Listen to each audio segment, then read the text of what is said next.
Welcome back to my channel, guys. It's me, Irvin, with another anime first impression video.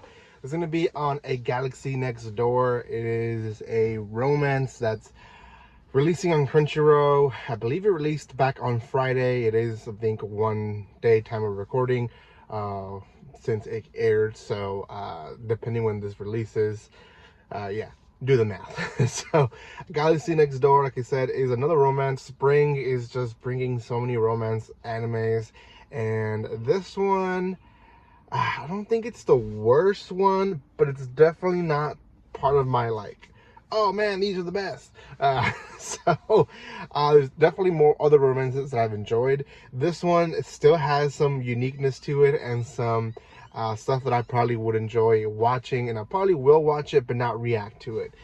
Before anything though, if you haven't done so by now, make sure you subscribe to my channel, give some love by commenting, liking, and sharing. You guys can also find me on social media, so you guys can check out the description below and check out the link where you guys can buy manga and light novels for very cheap. That, you know, helps me, but also helps you. So yeah, do that.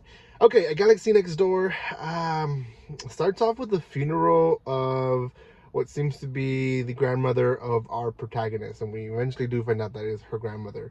And we don't know where exactly this island is, but the princess, which we find out towards the end of the episode, decides to leave, and that's our protagonist. Then the intro happens, and we have a whole new story, which is the guy's side. And the guy essentially has two little kids who eventually are explained that are they're under his custody, but they're his brother and sister biologically.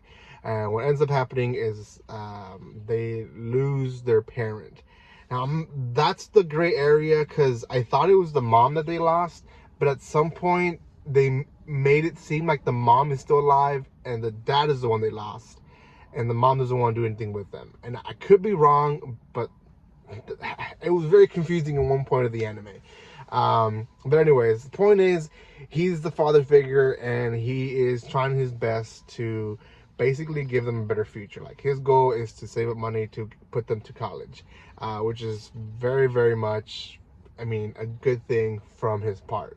What ends up happening next is essentially we see the interaction through their family. And essentially they own this big place where they rent out rooms, and there's like communal places within the place, like where they dine, where they hang out and stuff like that.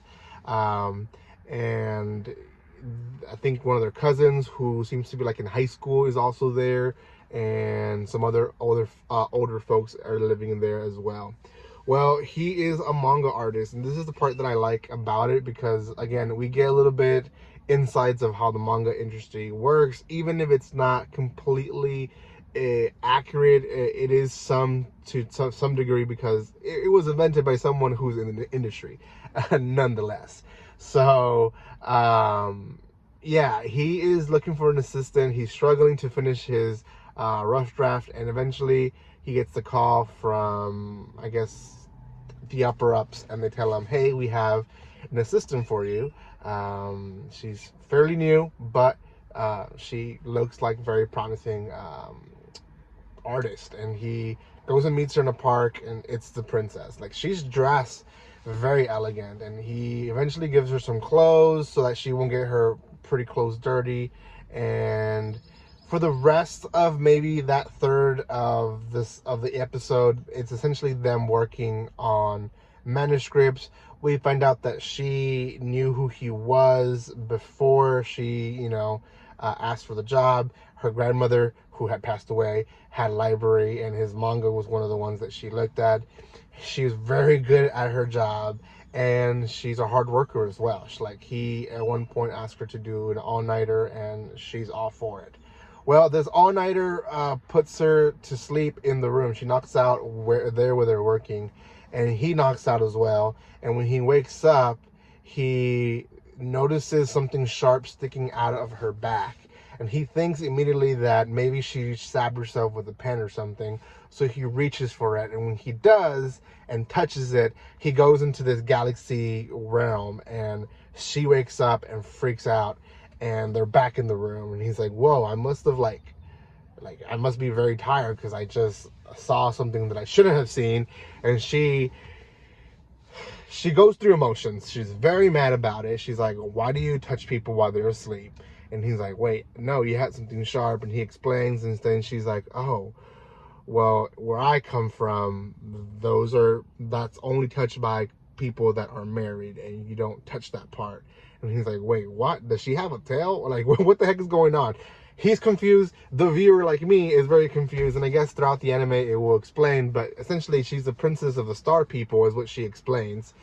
And they have this intimacy thing, I guess, where they go to a galaxy and they're there together. And she basically jumps a lot of steps and says, like, well, now we got to be lovers. And he's like, whoa, like, we don't even know each other. It's like, okay, well, I guess we'll settle with being friends first. And that, in a nutshell, is the first episode. It's a little out there, wild story, which is why I don't put it on my top list of romances this season.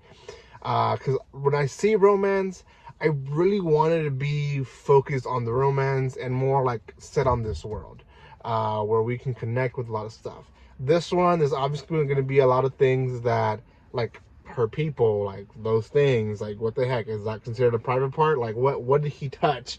Why did they go to the galaxy? Don't know. So there's a lot of questions that is obviously in the magical realm and stuff like that I think will, at the end of the day, enhance some parts of the story, but also diminish part of the romance, at least in my opinion. So I don't know. Out of 10, I'll give this one a 6.5. Check it out. There is one episode on Crunchyroll, so give it some love. Also, give this video some love by commenting, liking, and sharing. If you haven't done so by now, let me know what you guys think in the comment section, and also subscribe, because I'm trying to reach 5,000, and we're almost there.